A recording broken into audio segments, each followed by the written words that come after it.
This video will demonstrate how to use the Norton theorem when analyzing a simple DC circuit. In this case we start with a 2 ohm load. When using the Norton theorem we start by first removing the load. Then, to find the Norton current for the current source of the Norton equivalent circuit, place a direct wire or a short connection between the load points and determine the resultant current. Note that this step is exactly opposite of the respective step in Thevenin's theorem, where we replace the load resistor with an open circuit. With zero voltage drop between the load resistor connection points, the current through R1 is strictly a function of B1's voltage and R1's resistance. Using Ohm's law, the current is equal to the voltage over the resistance, which is 7 amps. And likewise, the current through R3 is now strictly a function of B2's voltage and R3's resistance, 7 amps. And, we can again use Ohm's law, I equals V over R. The total current through the short between the load connection points is the sum of these two currents, 7 amps plus 7 amps, which is equal to 14 amps. Therefore, the Norton source current I, subscript Norton, in our equivalent circuit is 14 amps. To calculate the Norton resistance, we do exactly the same thing as we did for calculating the Thevenin resistance. Take the original circuit with the load resistor still removed, remove the power sources in the same style as we did with the superposition theorem.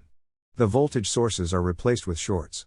Then calculate the total resistance, which is R1 and R3 in parallel.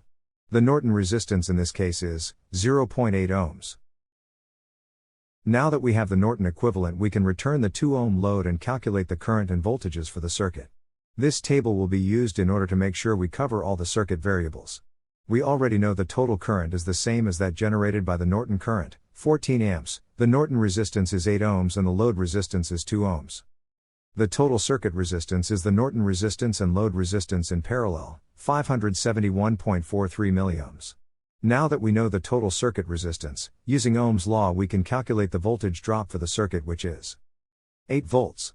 Again, using Ohm's law we can calculate the load current, which is 4 amps. Now, knowing all of the available data, we can easily calculate the current in the Norton resistance, which is 10 amps. As you can see, we can change the load to any resistance, and it is a very simple process to calculate the load current and voltage. Stay tuned to this site, as I will be diving into more information on electrical installations.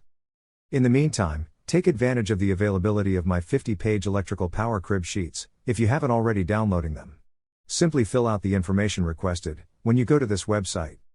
https://bit.ly/47y_3v and lastly h.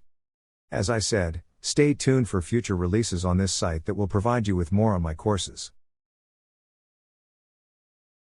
You can also directly access my StanStore courses at this website.